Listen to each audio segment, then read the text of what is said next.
Kumusta mga kanoysi? Welcome back sa ating YouTube channel, Pilipinoysi. So ngayong araw, another update naman tayo about WPS nating mahal. So ang video ito ay mula na naman kay Melbs Castle. So meron itong pamagat na confirmed na China nagpanik, pinauwi barko nila.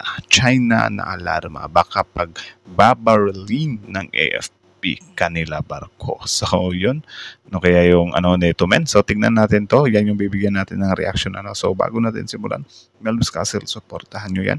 Tapos syempre, kung trip nyo ng mga ganitong reaction video, may kasama kayong manood, huwag nyo na rin kalimutang supportahan yung YouTube channel natin, Pilipinoysi. So mga kanoysi, hindi na natin to patatagalin pa. Simulan na natin, baka agawin pa ng China. Aga na mapagat ang video ito. Confirmed China nagpanik, pinauwi barko nila. China na alarma, baka pag babaralin ng AFP kanila barko. So again, Melbs Castle, Pilipinoysi, like, comment, share, subscribe. Start. Ministry na alarma sa pagpapasabog na ginawa ng BRP. Ulit, let's start 0. Chinese Foreign Ministry na alarma sa pagpapasabog na ginawa ng BRP Antonio Luna. Lalo na't malapit daw ang live fire drills sa barko ng China na monster ship. Nababaha. Sino ba nag-utos sa inyo na lumapit kayo, anak ng Tokwes? Ala ang China na sana hindi raw pinagpapraktisan ang kanilang barkong pasabugin. Wala naman daw kasing dahilan ng Philippine Navy para tirahin ito. Dahil mapayapa at tahimik naman raw ang South China Sea, West Philippine Sea. Wala raw karapatan ang Philippine Coast Guard na sitahin din sila. Naaayon naman raw sa batas ang pagpapatrolya ng China Coast Guard sa kanilang teritoryo. Hindi. Kami rin naayon din naman sa batas yung mga pagpupunta namin dyan. Yung batas nyo, hindi applicable sa amin. Yung batas nga namin, hindi applicable sa inyo eh. Tapos kayo, gusto nyo, pinagpipilitan nyo na tama yung mga pinagagawa nyo according sa batas nyo. Ng batas yan, oh. Kaya umaasa ang Chinese Foreign Ministry na sana hindi raw China talaga ang tinatarget sa ginawang pagbomba ng Philippine Navy warship. We do not oppose relevant countries' military drills within their borders. Borders, amin nga yan eh. Naipanalo nga namin sa arbitral ruling yan eh. So sige, sabihin natin, since hindi pa naman tapos tong isyong to, huwag niyong maangkin-angkin. Diba? Kami nga yung dapat may karapatan na angkinin yan eh. Tapos kayo, nakikiagaw lang kayo. Kayo pa yung may ganang magalit. Borders namin yan. 但希望演习不要针对第三方，不要做有损地区和平与稳定的事。我还想强调的是， So ano ba yan? Kinakabahan ba kayo? I would also like to stress that there is no tension between China and the Philippines. So anong tawag mo sa nangyayari natin sa atin? Winawater cannon nyo kami. Anong tawag dun?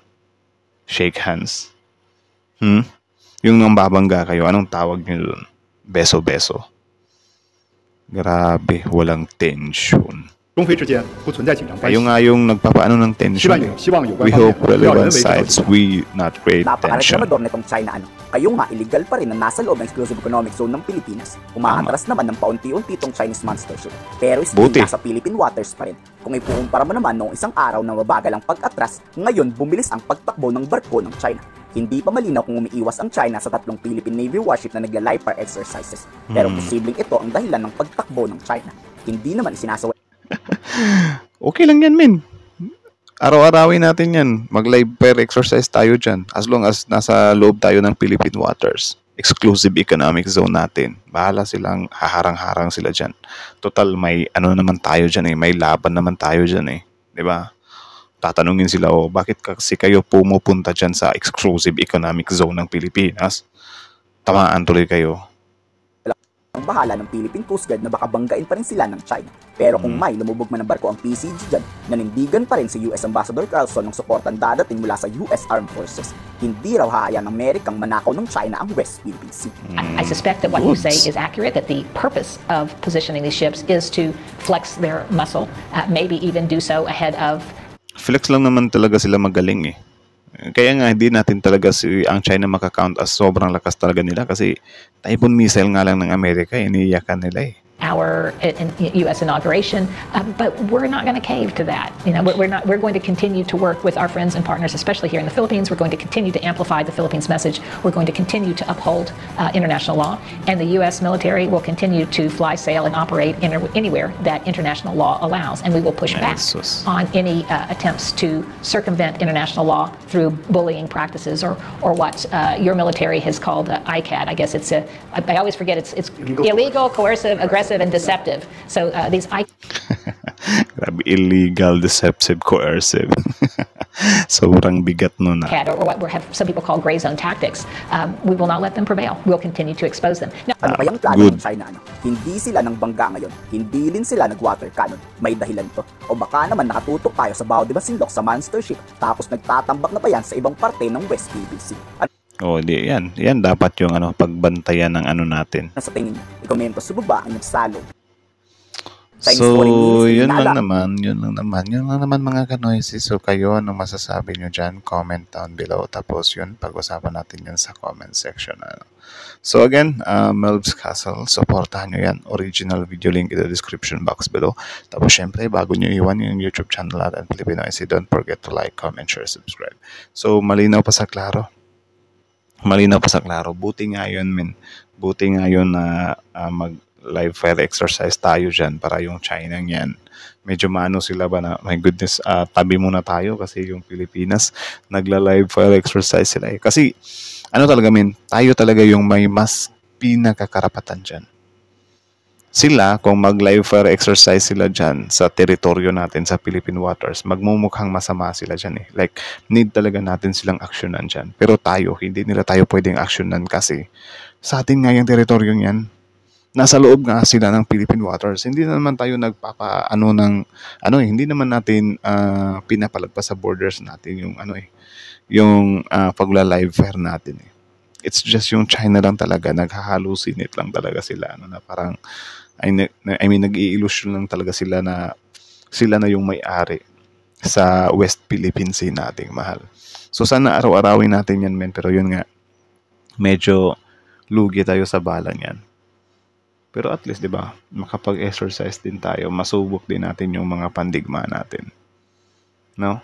Tapos, yun nga, yung narinig nyo naman yung sinabi ng representative ng US na maskin sila din, ay desidido din sila, or sobrang dedicated din nila na parang anuhin talaga nila yung Pilipinas. So, syempre tayo yung may mas karapatan dyan sa West Philippine Sea nating mahal.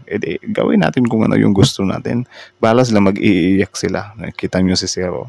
Stress na yung mukha niya na parang, si Jinping, ano ba yung mga pinapatrabaho nyo sa amin? Halata naman na tayo yung mali. Something like that na siguro yung mga trabahan din nila. Pero yun nga, wala naman silang ibang choice kasi trabaho din nila yan. Sila din yung malalagutan or malilintikan, di ba? So, ginagawa lang din siguro nila. Or I don't know, we don't know kung din talaga, into din sila sa plano ng bansa nila. Diba? Like, tuwang-tuwa din sila sa panggagahaman ng bansa nila. Di din natin alam.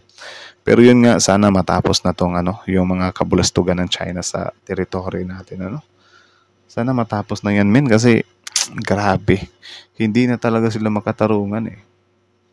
Kung ano-ano na yung pinagagawa, tapos sila pa yung nagpapa-victim, di ba? Pero effective Effective. Pero yun nga, yung sabi naman dito ni Melb's Castle about dun sa medyo nakakagulat na biglang tumahimik yung China. Dapat siguro, may mga nagro-robing ba dyan men sa teritoryo natin, like lahat-lahat talaga.